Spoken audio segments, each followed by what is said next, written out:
Oke. Oke ya. Nah, ini materinya tentang apa? Perencanaan dan proposal usaha. Kayak perencanaan dan proposal usaha. Saya yakin kalau yang ikut lomba ya. Di sini ada yang ikut lomba? Di Zoom ya? Saya Pak, Rosma lomba ya? Jakdi. Iya. Siapa aja? Rosma? Saya, Keisha, Jehan, terus dari kelompok 2 ada Brian, Kendra, sama ada kakak kelas 1, Pak. Oh, kalau di 10 IPS 1 siapa aja selain kamu, Saya Rosma? doang, Pak. Oh, Rosma doang. Oke. Di 10 IPS 1 ada Rosma doang. Sebetulnya saya malah pengennya hampir semua bisa ikut nih. Walaupun materinya agak terlambat ya, tapi sebetulnya materi proposal bisnis atau proposal usaha ini sebetulnya sudah dicicil ya, sudah dicicil di awal-awal kita belajar. Di awal-awal sudah kita belajar, sudah dicicil. Nah, ini ya, perencanaan atau proposal usaha. Apa sih perencanaan atau proposal usaha ini? Kita akan mulai saja. Nah, pengertiannya. Yang pertama nih, ingat ya, proposal usaha atau proposal bisnis itu adalah suatu dokumen. Dia adalah suatu dokumen. Jadi dokumen, bentuknya adalah dokumen. Kertas yang ada tulisannya, ada penjelasannya. Jadi dokumen yang menyatakan atau meyakinkan. Intinya fungsinya apa? Meyakinkan akan kemampuan sebuah bisnis untuk menjual barang atau jasa yang menghasilkan keuntungan, yang memuaskan dan menarik penyandang dana. Jadi tujuan dari proposal bisnis atau usaha, tujuan utamanya atau goalnya itu adalah apa? Kamu ngapain? Menarik investor. Menarik invest. Tujuan utamanya itu. Kalau kamu nggak narik invest ya, tidak membutuhkan investasi orang lain untuk sebagai pemodal, kan kamu udah punya modal, saya udah punya modal, saya nggak perlu narik invest, berarti perlu banget nggak proposal usaha? Nggak perlu, kalau kamu memang sudah punya modal. Tapi kalau kamu yang tidak punya modal, yang hanya punya ide usaha tapi tidak punya modal, ini proposal sangat diperlukan, sangat diperlukan. Karena seseorang tertarik memberikan modal ke kamu kalau apa? Kalau penawarannya atau perencanaannya matang. Penawaran dan ininya adalah logis. Ingat ya, bisnis yang maju, ya bisnis yang maju biasanya berawal dari ide-ide yang apa? Ide-ide yang nyeleneh. Tahu nyeleneh? Yang kata orang bilang apa? Nggak mungkin. Apa contohnya?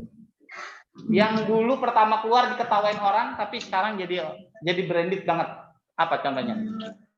Aqua. Dulu diketawain sama orang. Kenapa dulu diketawain?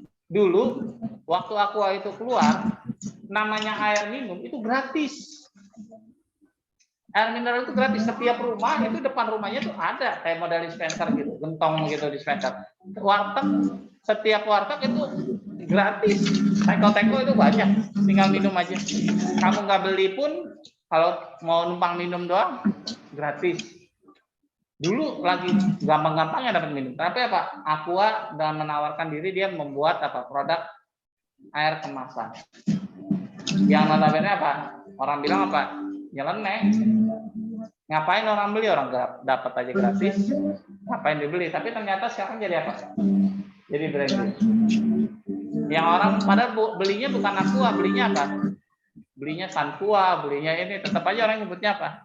Ada Aqua. Ya, kenapa? Karena dia sudah branded.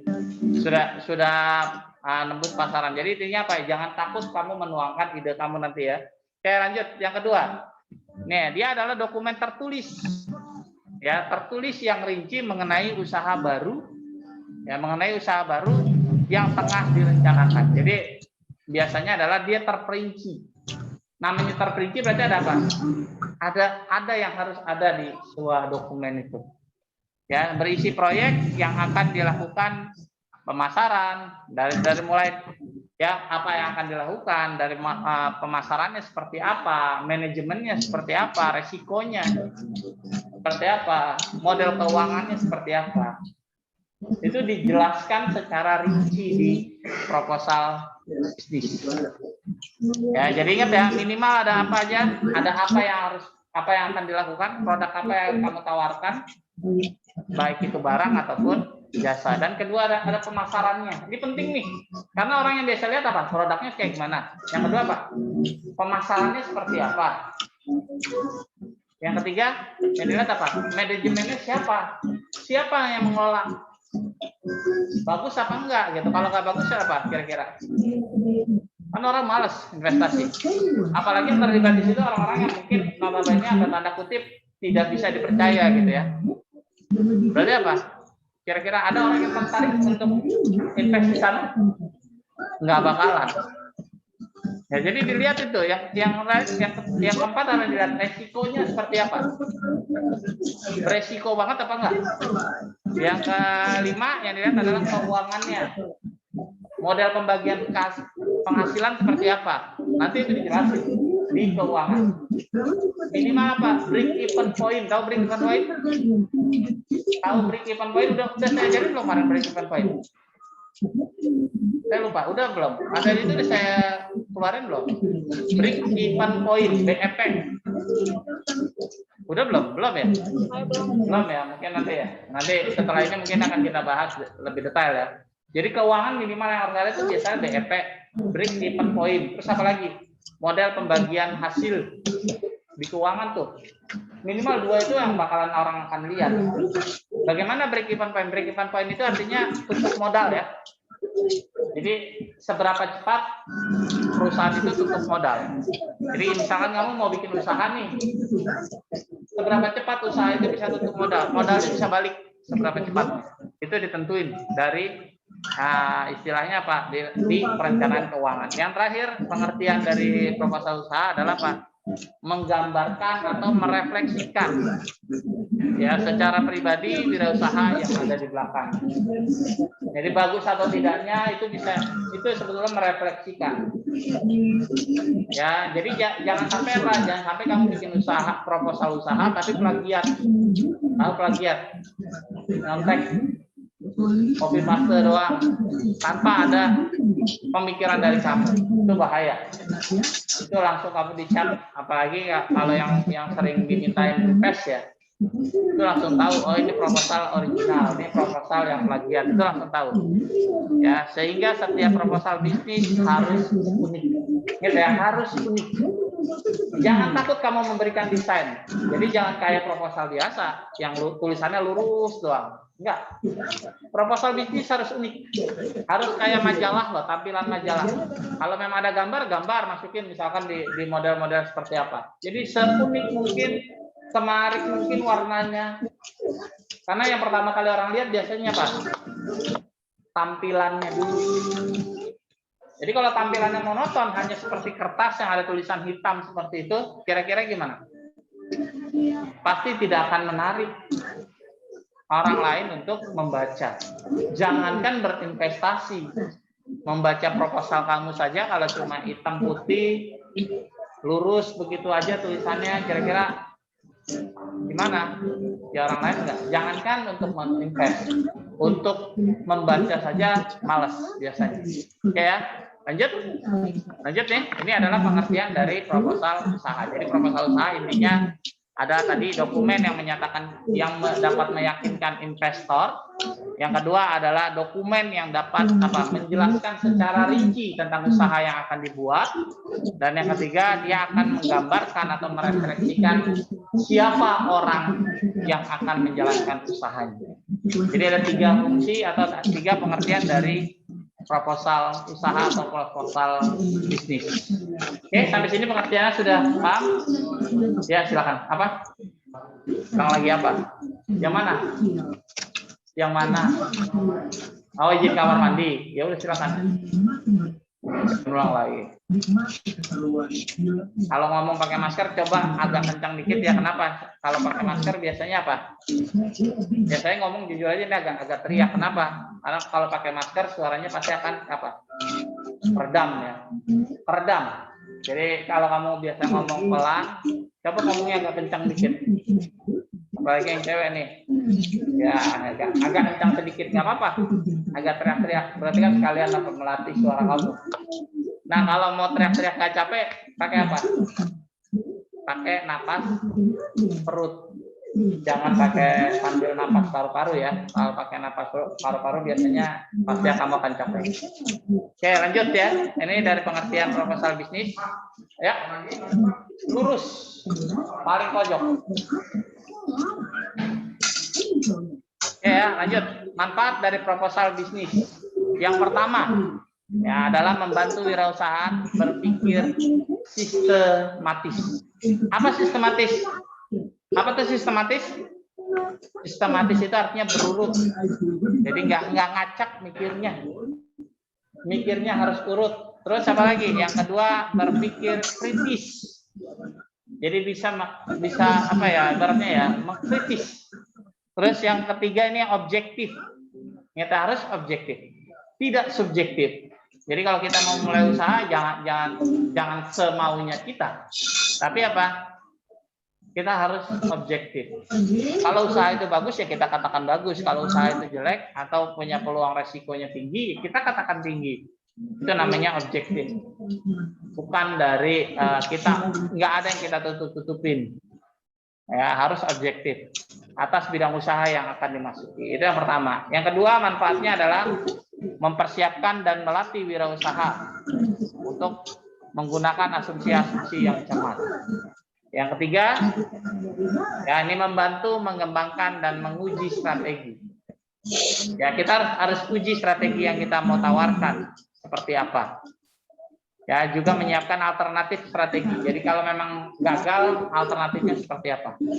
Karena apa? Dengan kita menuangkan sesuatu di buku tulis atau di kertas, di sebuah dokumen, itu biasanya apa? Ide kita akan berjalan terus.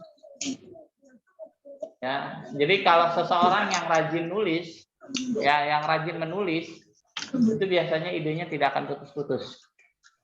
Tapi kalau orang yang malas sekali menuangkan ide di kertas, biasanya apa? Idenya ada. Sebetulnya idenya ada. Setiap seseorang itu pasti punya ide. Saya yakin, Bang. Kamu ini lagi mikir-mikir lagi seolah-olah kayak bengong. Padahal itu saya yakin pasti lagi punya ide. Punya ada yang dipikirkan. Tapi ketika yang dipikirkan itu bisa ditulis, ya bisa disajikan, bisa orang lain membaca, itu biasanya akan lebih baik. Kenapa? Dengan orang lain membaca, biasanya orang lain akan memberikan apa? Masukan. Jadi berharap kita adalah apa? Yang kita harapkan apa? Masukan dari orang lain. Kenapa ya? Itu yang sangat diperlukan. Oke ya, ini adalah 3 manfaat dari proposal bisnis. Ada yang keempat, ini berguna untuk membandingkan antara perakiraan hasil yang diperoleh secara periode dan struktur.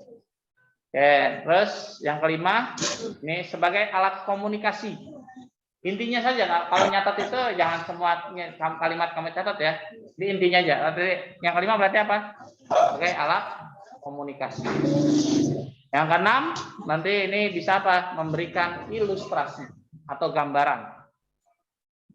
Terus yang ada 6 ya. Jadi ada 6 manfaat dari proposal usaha.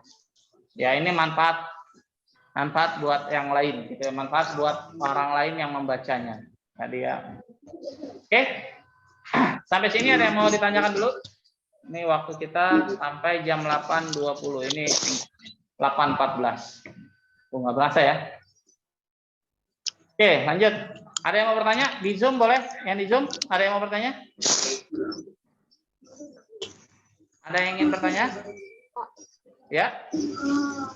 Kan misalkan kayak saya nih, Pak. Iya, silakan Mai. Nah, kenapa kamu? Kalau barang saya kan misalkan nih yang barang saya dan teman-teman saya buat, kami buat itu kan misalnya tuh kan jarang ada di pasaran ya, Pak. Betul. Nah, terus kenapa?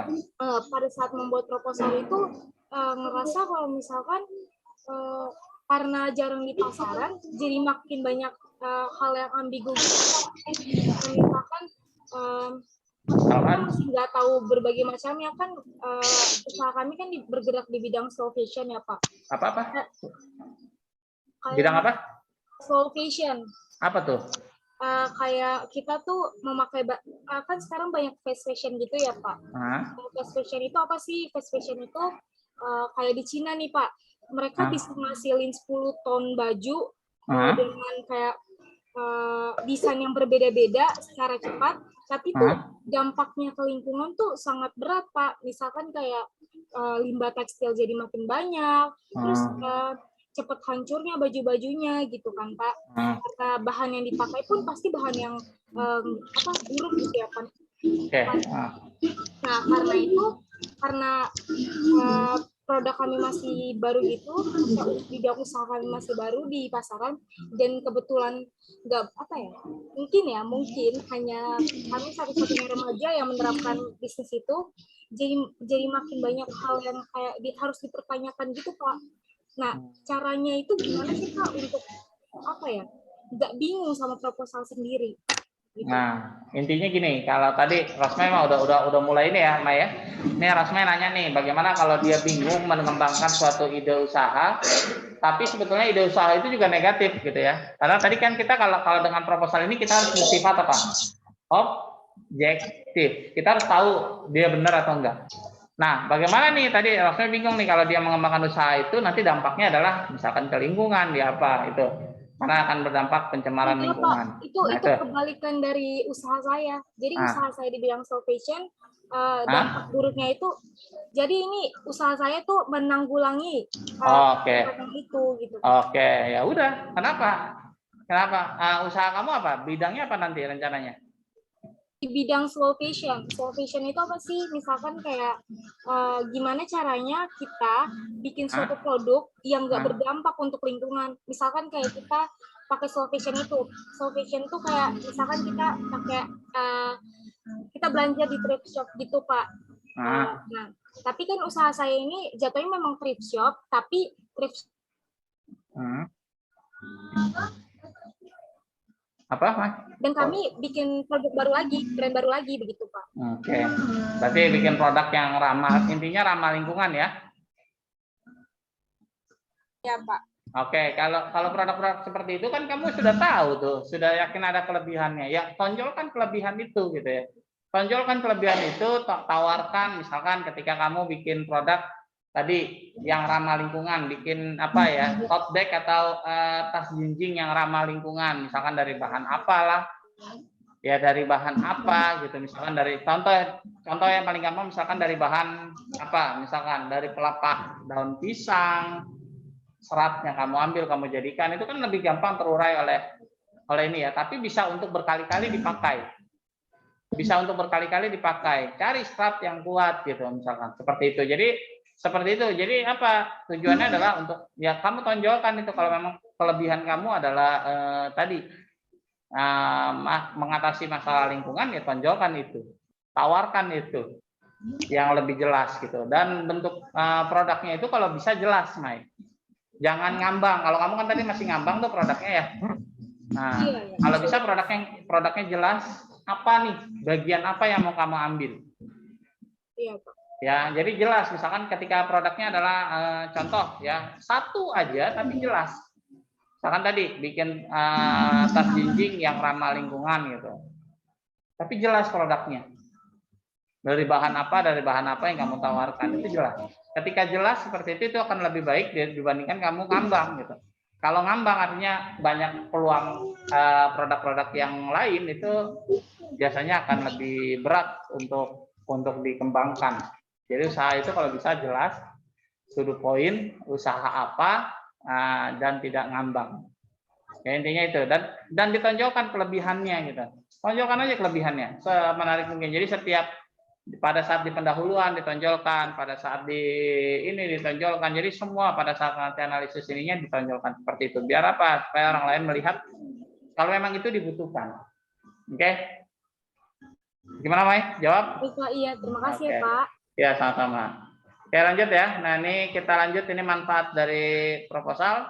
Kita lihat dulu 4 faktor utama dalam menyusun proposal bisnis. 4 faktor utama. Yang pertama apa? Yang pertama kamu harus tahu apa? Tujuan. Sekali lagi, setiap melakukan sesuatu yang harus kamu tahu adalah apa? Tujuan dulu. Apa tujuannya nih? Tujuannya apa? Tujuannya harus realistis, spesifik. Ya, realistis itu apa? Ya memang realistis, artinya real. Itu dibutuhkan. Jangan ngambil tujuannya apa? Tujuannya ngambang gitu. Ya harus realistis, spesifik. Jadi jelas. Nah, dapat diukur. Tuh, itu ciri itu dapat diukur. Kenapa? Karena kebanyakan ya para penanam modal atau ini kebanyakan apa yang dilihat adalah bisa diukur apa enggak. Suksesnya seperti apa? Ada ukuran suksesnya. Walaupun kata orang sukses itu kan relatif, tergantung orangnya. Tapi sukses itu tetap harus ada apa? Ada indikator dari sebuah keberhasilannya. Ada indikator dari sebuah kesuksesannya. Contoh ketika kamu bikin usaha pinggir jalan misalkan itu. Usaha apa misalkan? Bikin usaha misalkan apa? Cappuccino cincau gitu ya. Simpel aja tuh, cappuccino cincau. Kamu harus punya indikator misalkan apa? Usaha ini harus bisa nggak bertahan dalam waktu 2 tahun atau 3 tahun paling enggak. Kenapa? Karena supaya bisa balik modal semua yang dikeluarkan gitu ya. Bisa nggak? Kalau nggak bisa ya berarti kan itu nggak realistis sebetulnya. Ya usaha-usaha pinggir jalan kayak contohnya cappuccino cincau, apalagi dulu sempat populer apa? Kepal Milo, sempat populer kan? Coba sekarang gimana? Gimana sekarang usaha itu? Masih ada yang bertahan? Cuma sedikit. Nah, masih, tapi cuma sedikit. Kenapa tuh seperti itu? Kenapa seperti itu? Karena usaha-usaha yang seperti itu, usaha-usaha yang gampang sekali ditiru, yang usaha-usaha yang gampang dan tidak punya karakter khusus ya, itu biasanya usaha itu hanya bertahan sementara. Hanya bertahan sementara. Kecuali usaha kamu punya karakter. Contoh apa? Contoh. Dan memang kamu yang pelopornya, artinya kamu yang duluan. Contoh apa lagi? Contoh apa? Kayak kopi-kopi lah. Contoh, kedai kopi. Banyak mulai berjamuran. Ada kopi tangan lah, kopi apa lagi, kenangan lah, apa. Banyak sekali berjamur. Jamur. Tapi apa lihat? Ada satu kedai kopi yang sampai sekarang harganya pun nggak turun-turun apa. Starbucks sampai sekarang nggak turun-turun harganya. Kenapa dia berani jual kopi harga secangkir 50.000? Padahal kalau kamu bikin sendiri kopi secangkir itu berapa sih idealnya? 2.000, 3.000 paling mahal. Kok dia berani jual sampai 50.000 bahkan sampai ada 100.000? Kenapa? Yang dia jual apa? Yang dia jual adalah brandednya dia. Yang dia jual adalah prestisnya dia. Dia terkenal, orang kenal, orang ini nongkrong di situ. Makanya kalau kamu nongkrong ngopi di Starbucks, nggak mungkin kamu diusir. Kenapa kamu nggak mungkin kamu diusir? Oke. Sesi pertama selesai.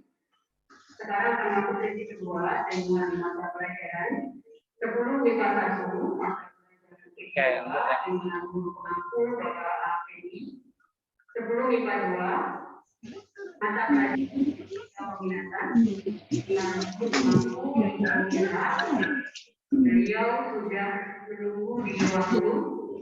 Kami mohon untuk Ibu Ina membantu mendampingi siswa di kelas 10 MIPA 2. 10 MIPA 3 dengan guru pengampu ini mata pelajaran kimia. 10 IPS 1 dengan guru pengampu Ibu Wahyu mata pelajaran kimia. 10 IPS 3, 10 IPS 2. Kita tunggu ya sampai. Oke, ini adalah 4 faktor utama, yaitu komitmen, ya tujuan, komitmen, batas waktu, dan fleksibilitas. Oke, materi kita sampai hari ini sampai sini saja dulu. Gitu. Nanti untuk tugas nanti saya lampirkan di GC. Hanya 2 soal saja. Ya, hanya 2 soal saja nanti di GC kamu lihat ya setelah ini. Hah? Kenapa?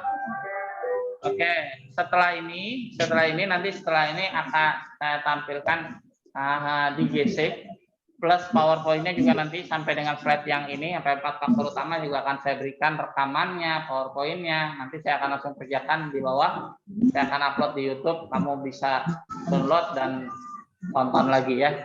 Oke, itu intinya kita akan tetap menggunakan sistem BDR ya, menggunakan GC. Ya tetap. Jadi tidak hanya mengandalkan tatap muka seperti ini. Oke?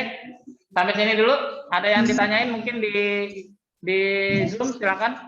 Ada yang mau bertanya dulu yang di Zoom? Ada? Cukup? Ya, siapa? Nggak ada. Oke, yang di kelas gimana, ada yang bertanya? Cukup? Cukup. Oke, kalau cukup tidak ada yang ditanyakan, saya akhiri untuk pertemuan PKW kita kali ini. Kurang lebihnya saya mohon maaf. Assalamualaikum warahmatullahi wabarakatuh. Oke, nah kita tunggu nanti sampai Bu Ayu datang. Oke, silakan yang mau minum, silakan minum, istirahat dulu 10 menit. Yang manfaatin waktu 10 menit nih. Tinggal 4 menit lagi. Masker kalau bisa jangan dibuka ya kalau memang nggak perlu. Ini masih habis masih ngebuka-buka masker terus. Kenapa? Jangan-jangan di rumah nggak terbiasa pakai masker ya? Oke, yang di Zoom silakan tunggu ya, nggak usah keluar karena percuma sebentar lagi disambung sama yang lain. Oke, saya izin lift duluan ya yang di Zoom. Nanti kita tunggu yang di Bu Wahyu masuk.